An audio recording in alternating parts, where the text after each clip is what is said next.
রোববার দুপুর 12:30 থেকে 2টা পর্যন্ত আজকে, এবং কাল সোমবার সকাল 9:30 থেকে 11টা পর্যন্ত আপনারা ক্রিমিনাল ল এর উপর এই আইন বিষয়ক অনুষ্ঠান ক্রিমিনাল জাস্টিস প্রোগ্রাম দেখতে পারবেন।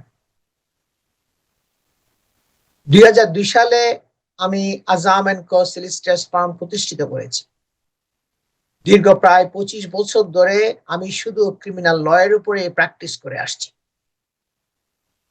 আমি আমার স্পেশালিজম, আমার এক্সপার্টিজ হলো ক্রিমিনাল ল এর উপরেই। তাই এই ক্রিমিনাল জাস্টিস প্রোগ্রামে আমি শুধু ক্রিমিনাল ল বিষয়েই আলোচনা করি। যেমন police station, magistrate court, crown কোর্টে যদি আপনাকে কেস ফেস করতে হয়, কি করতে হবে, রুলস এবং regulations, procedures, law and procedures, এগুলো আমি পুলিশ স্টেশন, ম্যাজিস্ট্রেট কোর্ট এবং ক্রাউন কোর্টের মধ্যে ল এন্ড প্রসিজার্স কি কি আছে সেগুলো আমি আলোচনা করি। কনফিডেন্সিয়ালিটি ব্রিচ হওয়ার রিস্ক থাকে বলে আমি লাইভ প্রোগ্রামের মধ্যে কোনো প্রশ্নাদি নিই না। আর কারণটা হলো কি, পুলিশ ক্রিমিনাল কেসগুলো প্রসিকিউট করে, আমরা ডিফেন্ড করি আমাদের ক্লায়েন্টদেরকে, সুতরাং আমাদের অপোজিশন হচ্ছে পুলিশ। সুতরাং আপনার স্বার্থে, আপনাকে প্রোটেকশনের জন্য, আপনাকে হেফাজতে রাখার জন্য কোনো ট্রাবল যেন সৃষ্টি করতে না পারে পুলিশ, এই জন্য আমরা লাইভ প্রোগ্রামের মধ্যে আপনার কেসের বিষয়াদি নিয়ে আলোচনা করতে চাই না এবং আমি করি না। এটা আপনার প্রোটেকশনের জন্যই, কারণ এতে আপনার কনফিডেন্সিয়ালিটি ব্রিচ হবে। শুধু মনে করেন এটা শুধু পুলিশের কাছে জানা যেতে পারে, তাছাড়া পাবলিকের কাছেও জানা হয়ে যাবে আপনার কেসের ব্যাপার নিয়ে, যার জন্য আমরা চাই না আপনার কেস নিয়ে কোনো কেউ জানুক। এটা খুবই ইম্পর্টেন্ট। একজন স্পেশালিস্ট ক্রিমিনাল ডিফেন্স সলিসিটর হিসাবে আমি দীর্ঘ প্রায়, আমার সলিসিটর ফার্ম প্রতিষ্ঠার আগে থেকেও আমি কিন্তু ক্রিমিনাল ল প্র্যাকটিস করে আসছি। সুতরাং প্রায় 30 বছরের মতো আমি শুধু ক্রিমিনাল ল এর উপরে প্র্যাকটিস করে আসছি। আমি অন্য কোনো বিষয়ে প্র্যাকটিস করি নাই, এবং আমার এক্সপার্টিস, আমার স্পেশালিজম হচ্ছে ক্রিমিনাল ল এর উপরে। এবং আমার অনেক বড় বড় কেসগুলো এদেশের বিভিন্ন নিউজ মিডিয়াতে পাবলিশ হয়েছে, বিভিন্ন ব্রডকাস্টিং, বিবিসিতে ইভেন ব্রডকাস্ট হয়েছে। আপনার অনেক বড় বড় কেসগুলো আমি দেশের বিভিন্ন অঞ্চলে ক্রাউন কোর্টের মধ্যে আমি কেস করেছি, এবং আমার অনেক বিশাল বিশাল কেসগুলো আমি করেছি লন্ডনের বাইরেও, যেখানে আমার প্রায় একটা কেসের মধ্যে একটা ফ্রডের এলিগেশন ছিল, সেখানে 30টার উপরেও ফ্রডের চার্জ হয়েছিল, এবং 160 জন, 160 উইটনেস ছিল। এই ধরনের বিশাল আকৃতির বড় ধরনের কেসগুলো আমি করেছি, যেটা ওই বছরের জন্য ক্যান্টারবারি ক্রাউন কোর্টের মধ্যে সবচাইতে বড় কেস ছিল। প্রায় 160 উইটনেস ছিল এবং 30 আপনার চার্জেস, ফ্রড এলিগেশন ছিল। সুতরাং সেটা অনেক অনেক বছর আগে আমি এগুলো করেছি, এবং কন্টিনিউয়াসলি আরো অনেক ধরনের বিভিন্ন fraud allegation, sexual assault, rape allegation এবং বড় বড় ক্রিমিনাল অফেন্স যতগুলো আছে, প্রায় প্রত্যেক different types of criminal allegations গুলোকে আমরা ডিফেন্ড করে আসছি। আজকের বিষয়ের মধ্যে থাকবে একটা মার্ডার কেসের উপরে, কিভাবে সে মার্ডার করেছে একজন বৃদ্ধাকে, একজন অস্টিওপ্যাথ এবং একজন সে পড়াশোনা করা ডিগ্রিধারী একজন মহিলা, সে কিভাবে একজন বৃদ্ধাকে স্বার্থের জন্য কিভাবে খুন করেছিল, মার্ডার করেছিল, এই ঘটনাটা আজকে আমি আপনাদের সামনে তুলে ধরবো, বলবো। I am going to talk about the general principles of criminal law in this program. Every case has its own facts, merits, and demerits. If you are facing a criminal investigation or concerned about something that involves the police, always seek advice from a specialist criminal defense solicitor. সুতরাং আপনাকে যদি police স্টেশনে নিয়ে যায়, সেটা রাস্তা থেকে হোক, ঘর থেকে হোক, আপনার অফিস থেকে হোক, যেখান থেকে আপনাকে নিয়ে যাক না কেন, সহসা দেরি না করে পুলিশকে বলতে হবে, আমি আমার একজন সলিসিটরকে খুঁজে বের করতে হবে, আমি আমার ইন্টারভিউর আগে আমি সলিসিটরের সাথে অ্যাডভাইস নিয়ে তারপর ইন্টারভিউ ফেস করতে চাই। মনে রাখবেন, ওই অল্প সময়ের মধ্যে আপনি যদি আপনার পছন্দের একজন সলিসিটর খুঁজে বের করতে নাও পারেন, ঠিক একইভাবে আপনার জন্য খুবই দরকারি ইন্টারভিউর পরে পরে আপনি অ্যাডভাইস সিক করবেন, খুবই গুরুত্বপূর্ণ। কারণ হলো কি, এটা সম্ভব হয় না অনেক সময়, যখন পুলিশ স্টেশন আপনাকে নিয়ে যাবে তখন হয়তো আপনার পক্ষে সম্ভব হবে না আপনার পছন্দের একজন ক্রিমিনাল ডিফেন্স সলিসিটর হিসাবে যোগাযোগ করা, এবং ওই অল্প সময়ের মধ্যে ওই সলিসিটর আপনাকে রিপ্রেজেন্ট করতে পারবে কিনা সেটাও একটা আপনি মানে কনফার্ম হতে পারবেন না।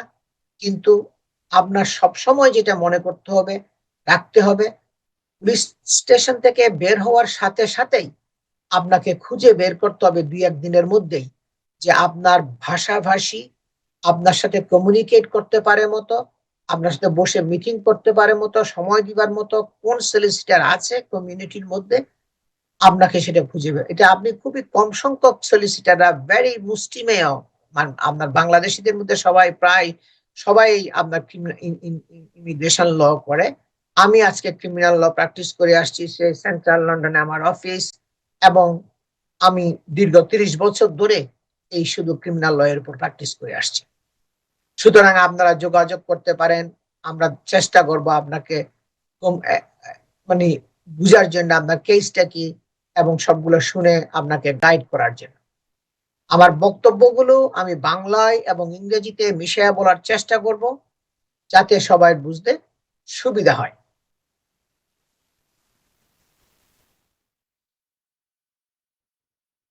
আজকের এই প্রোগ্রামের মধ্যে একটা মহিলা, তার নাম জেমা মিচেল, সে জেলড হয়েছিল, যেটা 34 ইয়ার্স জাজ বলছে কি তাকে প্রিজনের মধ্যে থাকতেই হবে, লাইফ ইমপ্রিজনমেন্ট দিয়েছে, এবং 34 ইয়ার্স পরে সে বের হতে পারবে কিনা ওই মিনিমাম টার্মস এর পরে, ওইটা ডিপেন্ড করবে প্যারোল বোর্ডের উপরে। কি জন্য তাকে এত লম্বা সাজা দিয়েছিল? কারণ হলো সে ফর বিহেডিং আপনার এন্ড ড্যাম্পিং দ্য বডি, এবং তার একজন ফ্রেন্ডের মাথাটা, সে বৃদ্ধার মাথাটা সে কেটে দিয়েছিল, কেটে এটা ডাম্প করেছিল।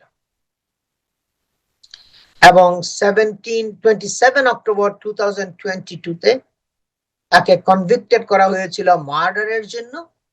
ওল্ড বেইলি, যেটা সেন্ট্রাল ক্রিমিনাল কোর্ট, আপনারা হয়তো নাম শুনছেন, যেটা এই দেশের মধ্যে সবচাইতে বড় ক্রিমিনাল কোর্ট, সেটা হচ্ছে সেন্ট্রাল ক্রিমিনাল কোর্ট।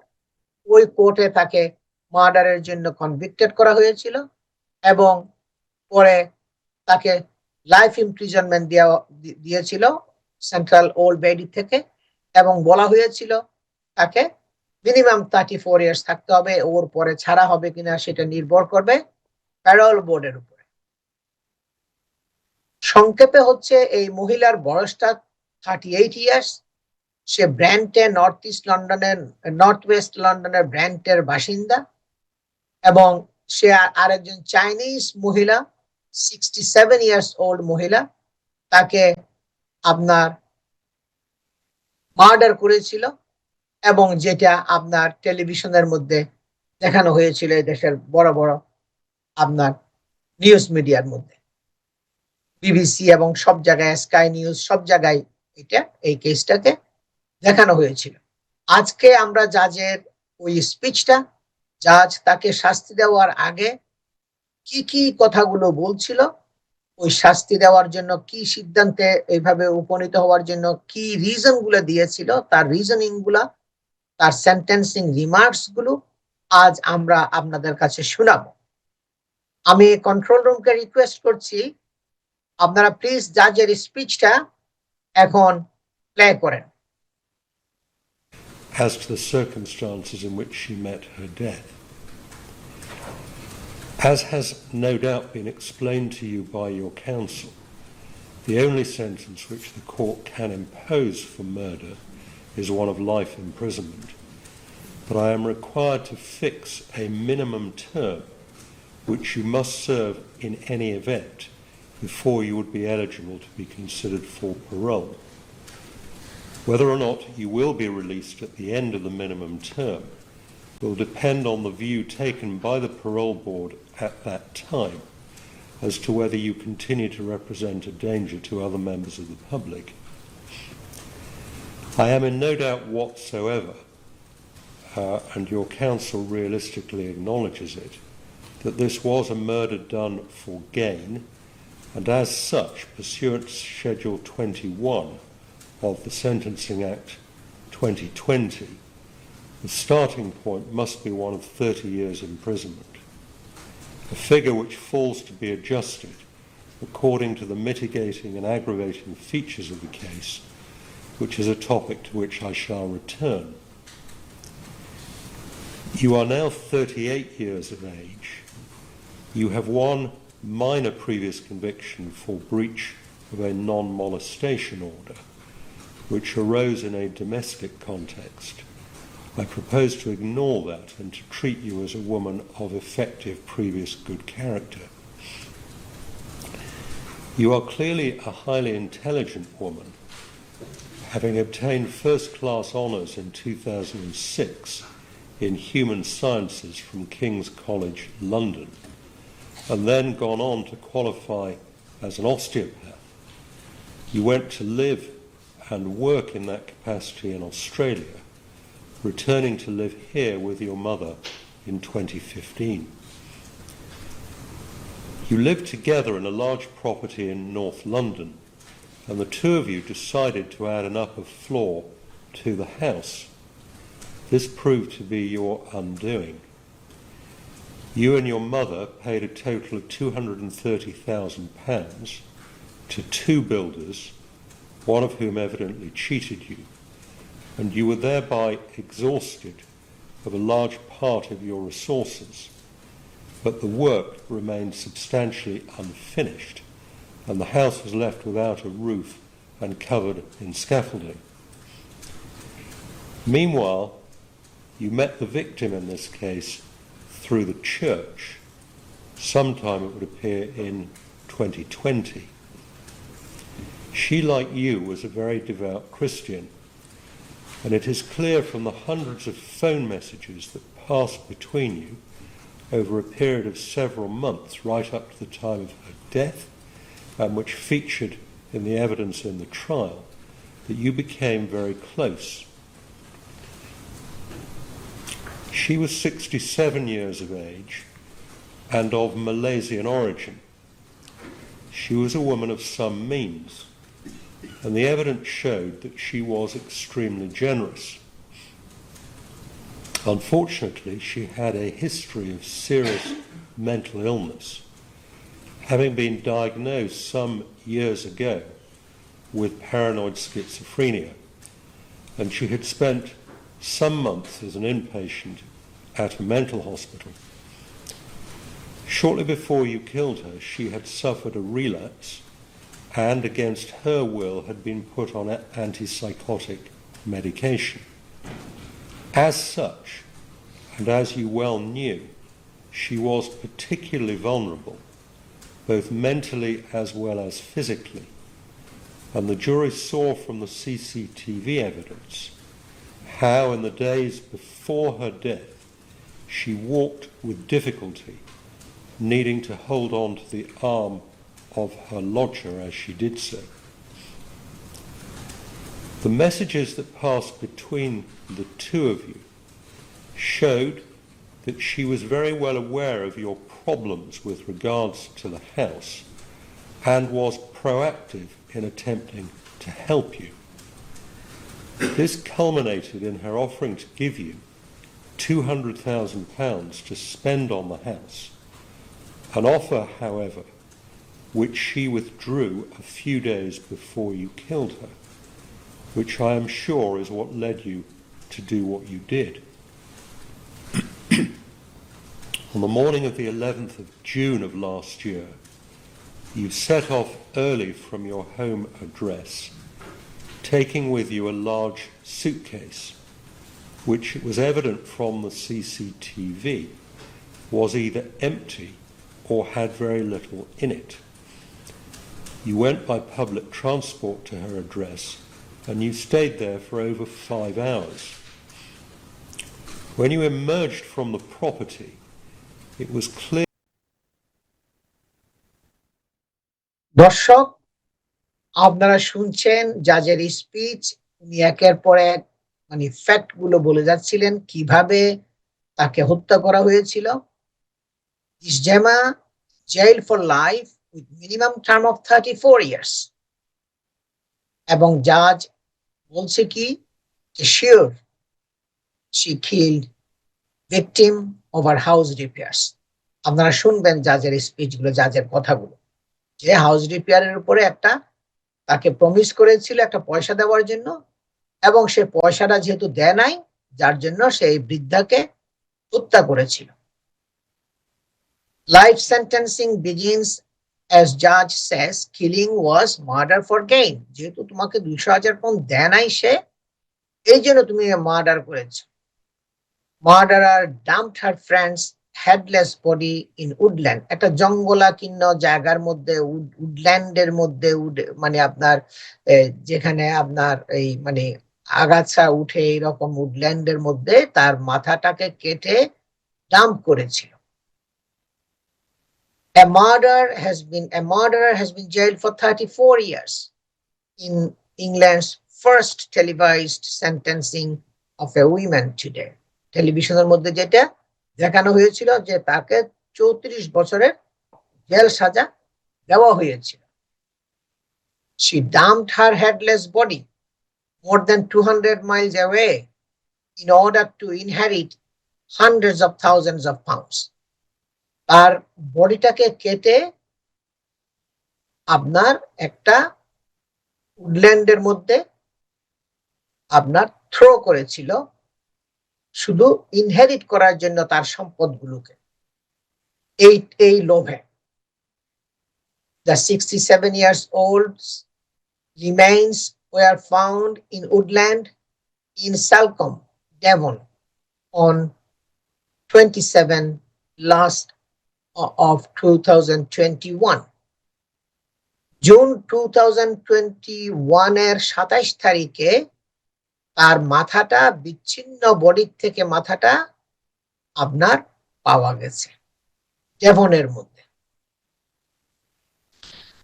মিশেল মার্ডার চং, ওই চাইনিজ মহিলার নাম হলো চং, আর যে মার্ডার করছে তার নাম হলো মিশেল। After she withdrew her offer to help the killer with repairs to her dilapidated 4 million pound home in Wilston, Northwest London. তার একটা dilapidated ঘর ছিল, যেখানে 4 মিলিয়ন পাউন্ডের একটা ঘর ছিল, সেখানে রিপেয়ারিং এর জন্য সে তাকে আশ্বাস দিয়েছিল যে সে পয়সা দিবে। যেহেতু সে দিতে পারে নাই, ওই বৃদ্ধা যেহেতু দেয় নাই, যার জন্য সে তাকে হত্যা করেছিল। During her sentencing, Judge Richard Marks King's Counsel, আমরা এখন বলি, আগে ছিল কুইন্স কাউন্সিল, হ্যাঁ, এই রিচার্ড মার্কস কিংস কাউন্সিল বলছে কি, you and your mother paid a total of 230,000 pound to two builders. দুইজন বিল্ডারের কাছে তুমি এবং তোমার মা তোমরা 230,000 pound দিয়েছিলা। One of whom evidently cheated you. ওই বিল্ডারেরা তোমাকে চিট করেছে, একজনে তোমাদেরকে চিট করেছিল, এবং you were thereby exhausted of a large part of your resources. তোমার যে একটা বড় অংশের যে তোমার রিসোর্স ছিল, যে পয়সা করে যেটা ছিল, সেটা তোমরা হারিয়েছ। তোমাদের এটা ওই সমস্যার মধ্যে তোমরা ছিল যে তোমরা পয়সাটা হারিয়েছ। But the work remained substantially unfinished. কিন্তু যে কাজ দরকার ছিল ঘরের জন্য, এটা সাবস্ট্যান্সিয়ালি বিশালভাবে আনফিনিশড, অসম্পূর্ণ ছিল। And the house was left without a roof. এবং ওই ঘরটা লেফট ওভার ছিল, কোনো রুফ ছিল না, উপরে কোনো ছাদ ছিল না। And covered in a scaffolding দিয়ে ঘরটা কভার করা ছিল। Meanwhile, you met the victim in this case through the church. এর মধ্যে তুমি এই ভিকটিমকে, যে মহিলাকে তুমি হত্যা করেছো, তাকে মিট করেছো একটা চার্চের মধ্যে। একটা চার্চের মধ্যে তুমি তাকে মিট করেছো। এবং the messages that passed between the two of you showed she was very well aware of your problems with regards to the house and was proactive in attempting to help you. এবং তোমাদের দুজনের মধ্যে যে বিভিন্ন text message আদান প্রদান হয়েছে, এতে পরিষ্কার বোঝা যায় সে সম্পূর্ণভাবে একটা ওয়াকিবহাল ছিল, জানা ছিল তার যে তোমরা একটা সমস্যার মধ্যে আছো, তোমাদের পয়সা নাই, এবং সে খুব প্রোঅ্যাক্টিভলি চেষ্টা করছিল তোমাদেরকে হেল্প করার জন্য। This culminated in her offering to give you 200,000 pounds to spend in the house. এবং এর কারণে সে সিদ্ধান্ত নিয়েছিল তোমাদেরকে 200,000 পাউন্ড লোন দিবে। An offer, however, she withdrew a few days before you killed her, which I am sure is what led you to do what you did. যেহেতু সে তোমাদেরকে পয়সাটা দেয় নাই, এই কারণে উইথড্র করেছিল বলে, অফারটা উইথড্র করছে বলে তুমি তাকে হত্যা করেছে, তার কোনো সন্দেহ নাই। এবং জাজ বলছে আই এম শিওর। দর্শক, আমি শর্ট একটা ব্রেকে যাচ্ছি, এটা আরো আমরা কন্টিনিউ করব। ব্রেকের পরে আমি আবার ফিরে আসছি। আমি আজম এন্ড কো সলিসিটরস এর প্রিন্সিপাল সলিসিটর শফিউল আজম, সবাই আমার সাথেই থাকুন। আমরা জাজের স্পিচটা আমরা নেক্সট সেগমেন্টে আবার কন্টিনিউ করব।